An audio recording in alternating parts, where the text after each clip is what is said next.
আজকে vegetable chop বানানো হচ্ছিল। আমার তো মনে ছিল না ভিডিও করব, জাস্ট পুচকিটা মনে করলো যে ভিডিও করা হবে। তো দেখো, আমি তরকারিটা করে রেখেছিলাম, এই তরকারিটার ভিডিও কোনো এক সময় দিয়ে দেবো।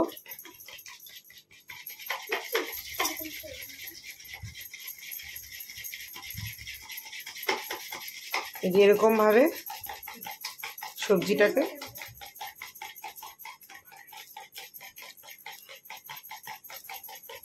এরকম টাইপের করে নিলাম, ডিম্বাকৃতি।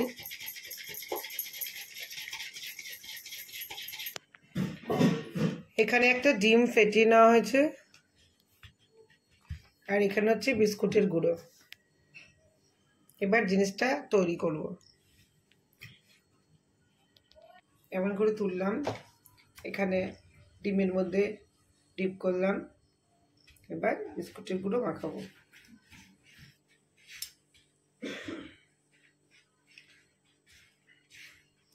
এটা কর্নফ্লাওয়ার দেওয়া যেতে পারে, ময়দা দেওয়া যেতে পারে, তারপর হচ্ছে অ্যারারুট দেওয়া যেতে পারে, সাবু জাল দিয়ে সেটাও করা যেতে পারে। সাবু জাল দিয়ে করলে না একটু কুড়মুড়ে হয়।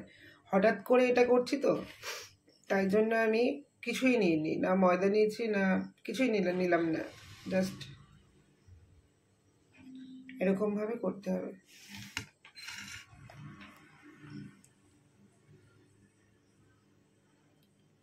এইভাবে একবার করার পর আরেকটা কোট, আরেকবার ডিমটার মধ্যে চুবিয়ে জাস্ট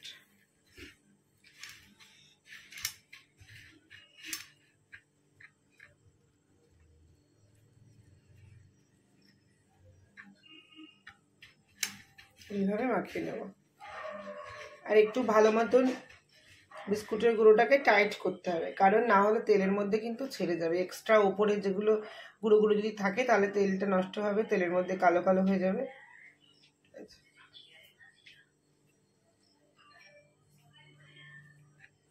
এইভাবে করতে হবে সবকটা। এবার এইভাবে করে নেব, দেখো সবকটা করে নেবো এরকম ভাবে। এভাবে বানাচ্ছি, আর পুচকিটা এসে দাঁড়িয়ে কি বলছে দেখো। My mouth started watering. ওর আমার জিভ থেকে জল বেরোচ্ছে। কি অবস্থা।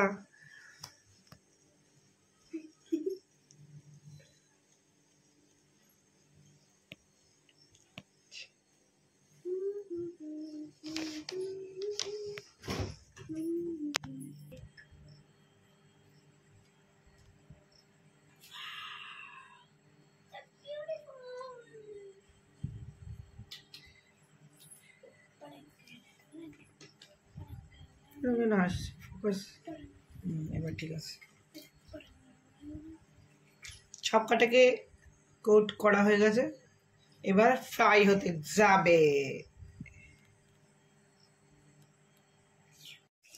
তেল গরম হয়ে গেছে, এবার আস্তে আস্তে ভাজার জন্য দিয়ে দিই। এগুলো কিন্তু ডিপ ফ্রাই হবে।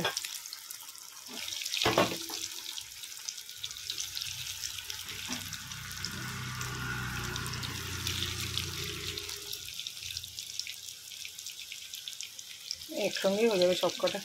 যে কটা করেছি সবকটা ভাজছি না, কারণ অতগুলো দুটো দুটো করে আমাদের 4 জনের 8টা করলেই হয়ে যাবে, অতগুলো ভাজার দরকার নেই।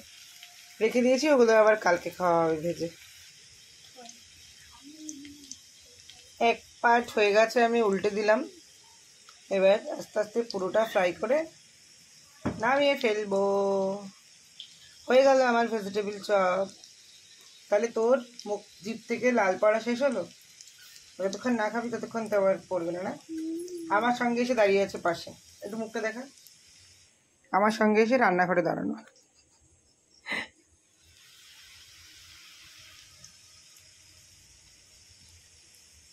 রেডি,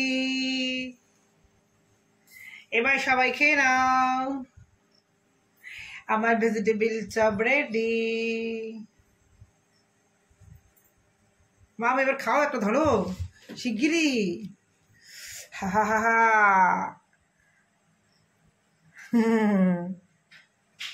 টেস্টি কেমন হয়েছে? Oh. দারুণ।